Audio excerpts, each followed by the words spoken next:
होतात वारंवार दारू पिल्यानं. वारंवार सांगतो दारू पिल्यामुळं लिव्हरचा त्रास होतो, पोटामध्ये पाणी साठणं, त्यानंतर शेवटी लिव्हर फुटतो.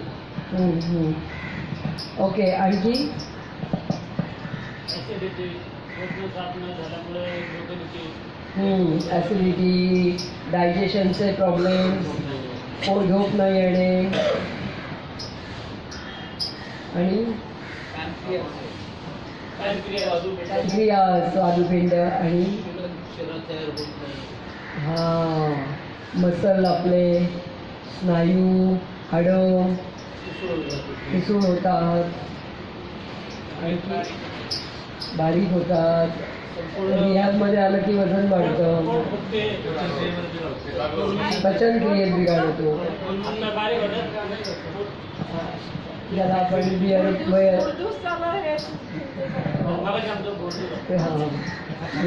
हातपाय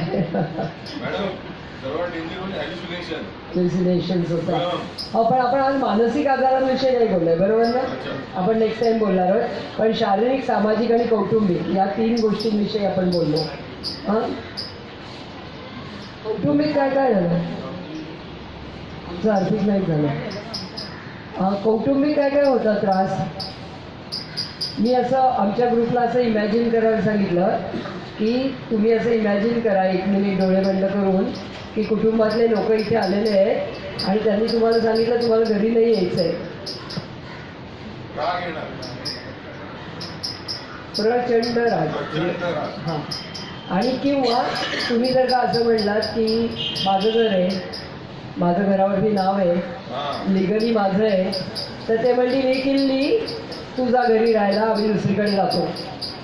माझी आई मला म्हटली एकदा मागे म्हटली मी भाड्याने राहीन, तुला घर आहे ना, तुला घर. तर काय येईल? काय येईल? कुटुंब इतकं सुरक्षित दुसरं काय आहे? आपण खूप गप्पा मारतो. एकदा आमचे काही पेशंट जे आहेत ना ते असं म्हणतात बिंदास, तिला आहे घेतलं तर नाही घेतलं, रुबाब असतो ना सॉलिड. इगो एवढा मोठा असतो, नाही घ्यायचं घरात नका घेऊ. एकदा खरंच एका आईवडिलांनी सांगितलं नाहीच यायचं घरात, आणि त्यांनी घराला 2 कुलपं लावली आणि ते निघून गेले त्यांच्या मुलीच्या घरी. आणि मग याला स्टेशनवरती झोपायला लागलं. स्टेशनवरती 2 दिवस मस्त झोपला तो. 3ऱ्या दिवशी रियाजमध्ये आला आणि म्हणला की नाही जमत नाही मॅडम. म्हणलं बघ की अजून 4 दिवस काय होतं. मग ना किती रुबाबात बोलतो आपण, नाही घेत म्हणजे काय. कोण कोण म्हणतं मी केस करीन. केस करायला तुम्ही ठीक उभं तर असायला पाहिजे ना की नाही. केस कसली करणार तुम्ही? करून बघा. मी एकही अल्कोहोलिक पाहिलेलं नाही की ज्यांनी केस केली आहे, कारण त्यांना उभंच राहता येत नाही. केस काय करणार तो? कसं केस करणार तो? मी हजारो अल्कोहोलिक पाहिले ना, एकाने म्हणताना बघा मी केस करणार आहे, प्रॉपर्टीच्या विरुद्ध हिला फार हे करणार आहे. आणि त्या बायकोसाठी डिवोर्सची केस केलेली असते ना, तिथे बिचारे आईवडील जातात तर डिवोर्स करायला. हा माणूस जातच नाही तिथे. डिवोर्स याचा, पण हा तिथे पोचतच नाही. त्यामुळे तुम्ही खूप गप्पा नकाच मारू की आपण खूप यावं होत आणि त्यावं काही नाही होत. आपण पहिलं सोबत राहायला शिकू आणि मग गप्पा मारू. आता हे सगळं जे आपण पाहिलं त्याच्यामध्ये अवेअरनेस येण्यासाठी पाहिलं. पहिली गोष्ट हे लक्षात ठेवा, आम्हाला तुम्ही सगळेजण आवडता, तुम्ही माणूस म्हणून खूप चांगली लोक आहात, पण तुमचं जे वर्तन आहे ना त्याच्याविषयी आम्हाला क्वेश्चन मार्क आहे. माणसं म्हणून सगळ्यांना चांगलीच असतात, पण वर्तन जे असतं ते कदाचित आपलं नुकसान करणारं असतं किंवा फायदा करणारं असतं. तर तुम्ही बरेचदा स्वतःचं नुकसान करणारं वर्तन केल्यामुळे तुम्हाला हे सगळे प्रॉब्लेम्स फेस करावे लागले. पण मूळतः कुठलाही माणूस जेव्हा जन्माला येतो तेव्हा अल्कोहोलिक किंवा गुन्हेगार म्हणून जन्माला येत नाही. त्यामुळे तुम्ही लोक चांगलेच आहात. जे काही आत्ता आपण बोलतो ते वर्तनाविषयी बोलतो आहे. हे लक्षात ठेवा. ते आम्ही तुमच्याशी वैयक्तिक असं बोलत नाही आहे, तर तुमच्या वर्तनाविषयी असं आपण बोलतो आहे. आपण हे सगळं बघतो तेव्हा आपल्याला ची जी मीटिंग आहे म्हणजे अल्कोहोलिक्स अनॉनिमस हा जो काही समूह सगळ्यांना माहिती आहे अल्कोहोलिक्स अनॉनिमस म्हणजे काय. तो एक सेल्फ हेल्प ग्रुप आहे. तो सगळ्यात जुना सेल्फ हेल्प ग्रुप आहे. म्हणजे स्वतःची मदत करून घेणारा सगळ्यात जुना सेल्फ हेल्प ग्रुप कुठला आहे तर अल्कोहोलिक्स अनोनिमसचा आहे. म्हणजे खूप वर्षापूर्वी बिल आणि बॉबनी तो चालू केला आणि त्यांच्या असं लक्षात आलं की संध्याकाळची वेळ आपण गप्पा मारल्या, शेअरिंग केलं तर ती निघून जाते आणि दारूची वेळ एकदा टळली की आपलं दारूविषयीचं क्रेविंग कमी होतं आणि आपण सोबर राहायला मदत होऊ शकते. तर असा तो प्रोग्रॅम मग तो अत्यंत उत्तम प्रकारे त्यांनी लिहिला आणि त्याच्या 12 पायऱ्या, 12 रूढी, त्याचे काही कमांड्स, असं ते ख्रिश्चन असल्यामुळे हे सगळी कमांड्स वगैरे हे शब्द तिकडनं आले. पण त्यांनी बिग बुक आणि या सगळ्या लिटरेचर त्याचं तयार झालं आणि ते अतिशय उत्कृष्ट लिटरेचर आहे. तर कृपया ते वाचा. इथे जर का त्याची पुस्तकं नसतील तर तसं नेहा इथे किती पुस्तकं आहेत बघ, नाहीतर आपण ती पुस्तकं आणूया इथे की जेणेकरून निदान दोघांमध्ये एकतरी ते बिग बुक मिळेल. हां, तेवढं बघून घेशील. हां, तर आपण ते बिग बुक वाचायला लागूया. तर ह्या सगळ्या अल्कोहोलिक्स अनोनिमसच्या 12 पायऱ्यांमधली पहिली पायरी अशी आहे की दारूपुढे आम्ही हतबल आहोत. नाही, दारूपुढे आम्ही हतबल आहोत. आम्ही हे मान्य करतो की दारूपुढे आम्ही हतबल आहोत आणि आमचं आयुष्य अस्ताव्यस्त झालेलं आहे. अशी पहिली पायरी आहे आणि या पहिल्या पायरीतच फक्त दारू हा शब्द आहे. बाकी पुढच्या 11 पायऱ्यांमध्ये दारू हा शब्द नाही. हां, आता त्यांनी 3 महत्त्वाचे शब्द त्याच्यात वापरले. ते म्हणजे आम्ही मान्य करतो की आम्ही दारूपुढे हतबल आहोत आणि आमचं आयुष्य अस्ताव्यस्त झालं आहे. हे मान्य करणं, हतबलता आणि अस्ताव्यस्तता अशा 3 गोष्टी इथे सांगितलेल्या आहेत. त्यांनी आपल्याला कायम कसं असतं ना, आपल्या ताब्यात सगळ्या गोष्टी असाव्यात असं वाटतं. आपल्याला असं वाटतं की सगळ्यावरचा कंट्रोल आपला असावा. मग आपण बायकोवर कंट्रोल करतो, पैशावर कंट्रोल करतो, घरावर कंट्रोल करतो, इतर लोकांवरती कंट्रोल करण्याचा प्रयत्न करतो.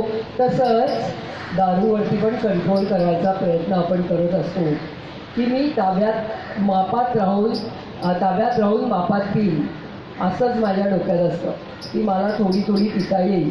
मग मी अनंत प्रयोग करतो. आमचे एक सर म्हणायचे, सगळेजण शास्त्रज्ञ आहेत त्यामुळे प्रयोग करतच राहतात. अनंत प्रयोग करतो मी. संध्याकाळचे बघतो, ब्रँड बदलून बघतो, सकाळी पिऊन बघतो, मग दुपारी पिऊन बघतो, मग रोज संध्याकाळी असं ठरवतो फक्त एवढीच पिईन, मग तेवढी एका संध्याकाळी पितो, दुसऱ्या संध्याकाळी तर जमतच नाही आपल्याला तेवढीच प्यायला. अनंत प्रकारे त्याचं परमिटेशन, कॉम्बिनेशन्स आपण करत राहतो. ब्रँड तर किती बदलतो ह्याला तर काही सुमार नाही, पण शेवटचा ब्रँड हा शेवटी देशीवरतीच आपण आलेलो असतो. आणि हे सगळं आपण करत असतो कारण आपल्याला कंट्रोल हवा आहे. आपल्या पिण्यावरती आपल्याला कंट्रोल हवा आहे आणि तो मिळत नाही म्हणून आपली तडफड होते. आपला इगो, आपला अहंकार दुखावला जातो. मला मापात का पिता येत नाही आहे, सगळा झगडा याच्यासाठी की मला मापात का पिता येत नाही याच्यासाठी आपण झगडत राहतो. पण दुर्दैवाने दारू तुमच्यापेक्षा पॉवरफुल आहे. मी कायम उदाहरण असं देते की AK-47 ज्याच्या हातात आहे तो माणूस तुमच्यावरती जर का हल्ला करायला आला आणि तुमच्या हातात कुठलंच शस्त्र नाही आहे तर तुम्ही काय कराल? नक्की सरेंडर कराल.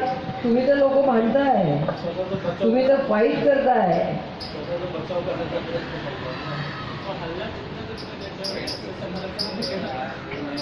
तो फाईट करता तुम्ही लोक.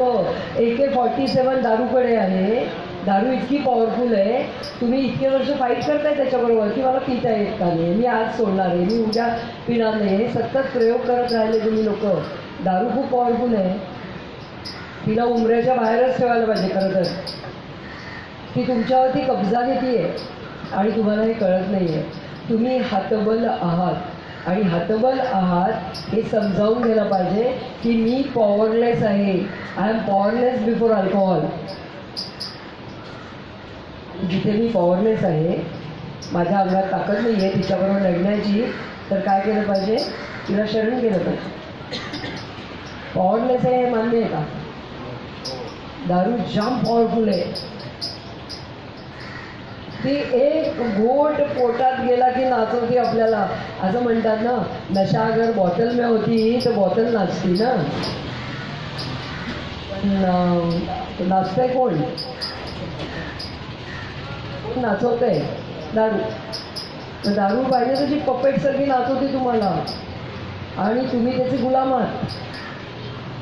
लक्षात येत आहे, तुम्ही तिचे गुलाम आहात. मग या गुलामगिरीमध्ये तुम्हाला राहायला आवडते का? या हातोबेलतेमध्ये तुम्हाला राहायला आवडते का? आपण गुलाम आहोत हे मान्य आहे का? आपण दारूचे गुलाम आहोत. दारू आपल्याला प्यायला लावतीये, कंपल्शन आहे ते. सक्तीची दारू पिताय तुम्ही. बरोबर बोलते का मी? चुकीचं बोलते? सक्तीची दारू पिताय, तुम्हाला प्यायची नाही आहे खरं तर, पण दारू म्हणते पी आता.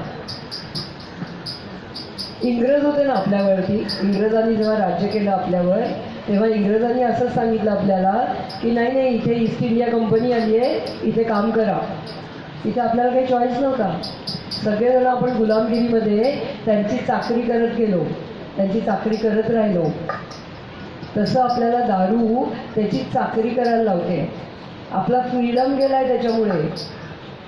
मोकळेपणाने तुम्ही राहू शकताय का?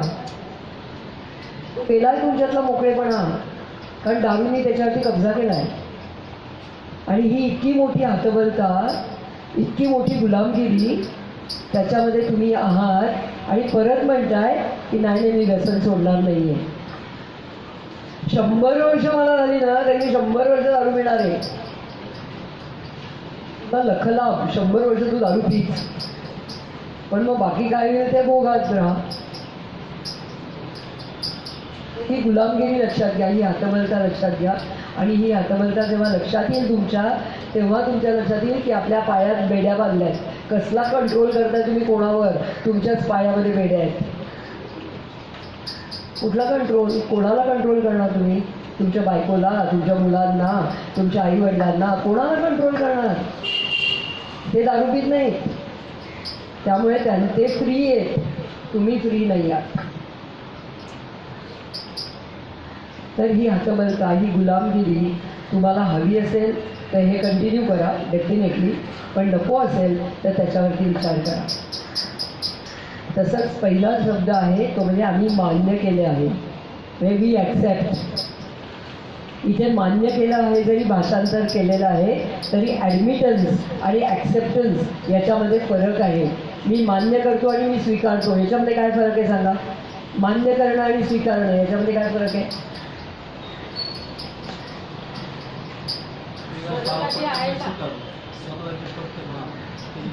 स्वीकार.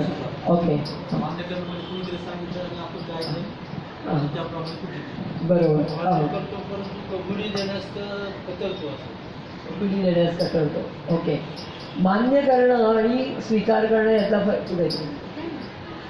मान्य करणं आणि मान्य करणं म्हणजे तुम्ही जेव्हा चॉईसलेस सिच्युएशनमध्ये असता ना, की तुम्हाला आम्ही बाटली सकटच पकडलं आहे, तुमच्या स्कूटरच्या डिकीतून बाटल्या काढल्या आहेत, तुमच्या कॉटखलनं बाटल्या काढलेल्या आहेत आणि तुम्ही म्हणा की हे काय आहे, मग हे काय आहे? मग तेव्हा तुम्ही म्हणता नाही मी प्यायलो, थोडी प्यायलो वगैरे. ते मान्य करणे. स्वीकारणं याचा अर्थ असा आहे की मला समजतं आहे की अल्कोहोलिझम नावाचा आजार मला झालेला आहे आणि आता मी दारू पिऊ शकत नाही, हा माझा स्वीकार आहे. तिथे मी केलेला आहे, ते म्हणतात ते बरोबर आहे, तो माझा आहे. चॉईसलेस सिच्युएशनमध्ये तुम्हाला कोणीतरी कॉर्नर केल्यावर तुम्ही मान्य करणं, कारण पकडलीच गेली ना चोरी, मग मान्य करावंच लागतं आपल्याला. ते मान्य करणं आणि स्वीकार करणं. स्वीकार केला की तुम्ही शांत होता, मान्य केलं की तुम्ही मॅनिप्युलेट करायला लागता की आता मी पुढल्या खेपेला माझी चोरी कशी पकडली जाणार नाही याचा विचार करायला लागतो आपण. स्वीकारामध्ये आपण शांत होतो, प्रसन्न होतो, आपण सोल्युशनकडे जायचा प्रयत्न करतो. मान्य केल्यानंतर ते होत नाही. पण हा जो तिथे ॲडमिटन्स हा शब्द आहे ना, तो खरा ॲक्सेप्टन्स याचा अर्थाने पाहिजे की आम्ही we accept that we are an alcoholic and our life has become unmanageable. Power ते पुढची पायरी आहे सगळी. हां, मग हे अस्ताव्यस्तता आणखी कशी दिसते आपल्याला? आपली अस्ताव्यस्तता, आपलं आयुष्य अस्ताव्यस्त झालं आहे असं पहिली पायरी म्हणते. आत्ता तुम्ही 5 गोष्टींवरती आपण बोललो आहे, त्या 5ही गोष्टींवरची अस्ताव्यस्तता तुम्हाला जाणवती आहे का? तुमची अस्ताव्यस्तता तुम्हाला जाणवती आहे का? जाणवती आहे. हां, त्या कौटुंबिक, मानसिक, शारीरिक, सामाजिक, आर्थिक अस्ताव्यस्तता आपल्याला जाणवते का? कारण याच्यावरती आत्ता आपण बरंच बोललो आहे. आज वहीमध्ये ही पाचही गोष्टींवरची अस्ताव्यस्तता लिहून काढा की कसा मी अस्ताव्यस्त झालो आणि माझं आयुष्य अस्ताव्यस्त कसं झालं आणि बघता बघता झालं. म्हणजे आधी मी नीट पीत होतो, माझी नोकरी चालू होती, माझ्याकडे पैसे होते, तेव्हा सगळं ओके होतं. आणि घरची माणसंसुद्धा तुमची खूप भारी असतात, कारण जोपर्यंत पैसे येत असतात ना ते काही बोलत नाहीत. जेव्हा पैसे थांबतात ना यायचे तेव्हा ते जागे होतात आणि म्हणतात आता याची नोकरी जाणार, आता काहीतरी केलं पाहिजे असं म्हणायला लागतात. तेव्हा हे लक्षात घ्या. तर कोण सांगेल परत पहिली पायरी? स्वीकार कोण सांगेल? स्वीकार कोण कसा दिसतो असं जर का मी म्हटलं तर तो कसा दिसतो? स्वीकारामध्ये काय दिसतं? एखाद्या माणसाने एखाद्याचा स्वीकार केला आहे म्हणजे काय केलं आहे? मी अल्कोहोलिक आहे याचा मी स्वीकार केला आहे म्हणजे तुम्ही काय केलं आहे? कबूल नाही. कबूल मी तुला पकडलं तर तुम्ही कबूल करणार ना. मी दाखवलं की हे बघ तू हे करतोय तर तू कबूल करणार ना. Surrender unconditional surrender. Unconditional surrender. ही दारू आहे, मी पिऊ शकत नाही, मी स्वीकारले की हे दारू. आता मी दारू पिऊ शकत नाही. मला दारू आवडते का? तर हो आवडते. दारू आवडते. काही कित्येक जण असं म्हणतात माझं पहिलं प्रेम म्हणजे दारू आहे वगैरे वगैरे. काय काय अल्कोहोलिकची बुद्धिमत्ता तर काय वर्णावी, म्हणजे त्याला तर काही सीमाच नाही आहे. पण माझं फर्स्ट लव दारू आहे असं म्हणतात. पण आवडणारी प्रत्येक गोष्ट मिळायलाच पाहिजे असं कुठे लिहिलं? असंही म्हटलं जातं की दारूसाठी मी नेहमी मेकॅनिझम वापरतो, डिफेन्स मेकॅनिझम. बरोबर.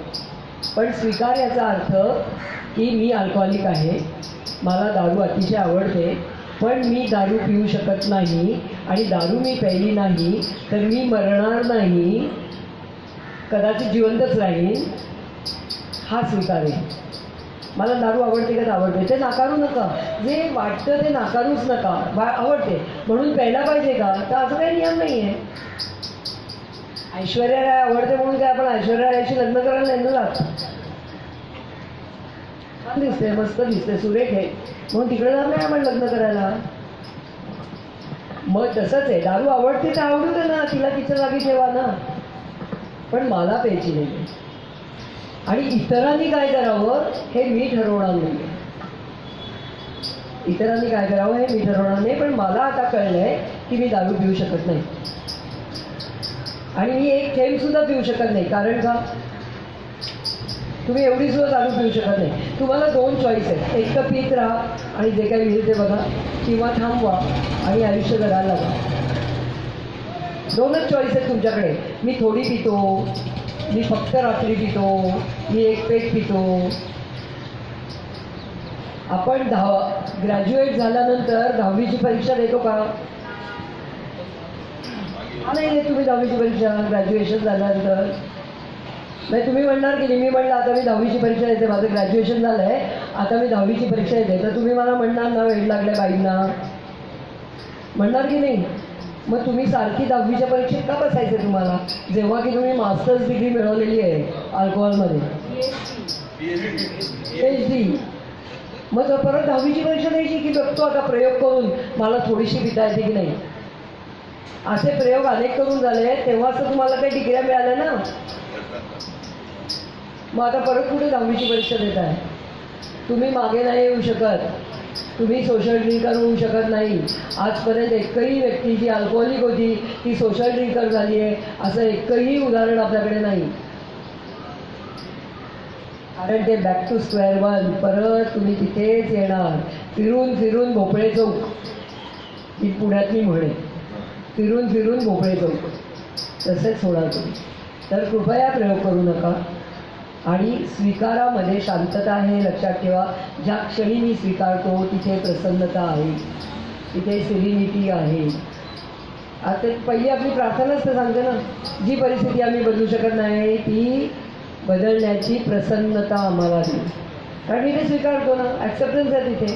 की मी नाही परिस्थिती बदलू शकत, माझं अल्कोहोलिझम मी नाही बदलू शकत, तर ते मी स्वीकारलं तर तिथे प्रसन्नता आहे. मग ते पटकन स्वीकारा, प्रयोग करू नका. आणि स्वीकार याचा अर्थ मी हे स्वीकारलंय पण असं काहीच नसतं. I have accepted it but असा बट तिथे काहीच नसतं. तर हा बट जिथे येतो तिथे तुम्ही स्वीकारलेलं नाही आहे. स्वीकार म्हणजे फुल स्टॉप. मी हे स्वीकारलेलं आहे, फुल स्टॉप. मी अल्कोहोलिक आहे, फुल स्टॉप. मी दारू पिऊ शकत नाही, फुल स्टॉप. असंच ते करायला पाहिजे. म्हणून आपण एमध्ये जेव्हा उठून तुम्ही उभे राहता तेव्हा तुमची ओळख काय सांगता? मी अमुक अमुक, मी एक बेवडा आहे. आणि लोक तुम्हाला हाय म्हणतात, म्हणजे ते म्हणतात की तू आमच्या कम्युनिटीतला आहेस. आम्ही जसे दारूपासून एक दिवसाच्या हिशोबाने लांब राहतोय तसा तू पण आजपासून दारूपासून एक दिवसाच्या हिशोबाने लांब राहणार आहेस. आणि हा स्वीकार जेव्हा येतो तेव्हा आपण चांगलंच काहीतरी करायचा प्रयत्न करतो. आपण पुढे सरकण्याचा प्रयत्न करतो. आपण विकासाकडे जाण्याचा प्रयत्न करतो. स्वीकार आलाच नाही तर विकासही होत नाही, प्रगती होत नाही. तर अशी ही पहिली पायरी आहे. पहिली पायरी काय सांगते? आम्ही मान्य केले आहे की दारू पुढे आम्ही हातोबल आहोत आणि आमचं आयुष्य अस्ताव्यस्त झालेलं आहे. फुल स्टॉप. माझं इतकं अस्ताव्यस्त झालं नाही असं किती लोकांना वाटतं?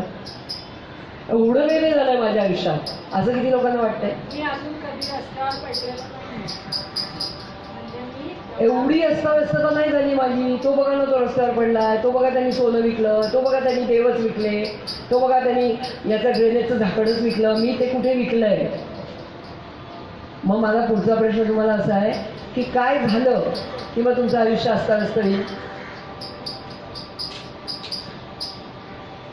काय व्हायला पाहिजे म्हणजे अस्ताव्यस्तता दिसेल? मॅडम, मी आत्तापर्यंत एक 5-6 रिॲक्ट केली. दरवेळेस मी असंच कम्पॅरिझन करायचं.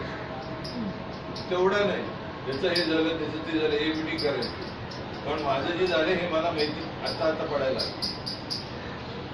खूप झालं. बेवडा आहे पण तेवढा नाही असं म्हणतो. कम्पॅरिझन नका करू. तुमच्या आयुष्यात जे काही प्रॉब्लेम्स आले ते तुमच्यासाठी खूप मोठे आहेत. इतरांचे प्रॉब्लेम्स त्यांच्यासाठी मोठे असतील.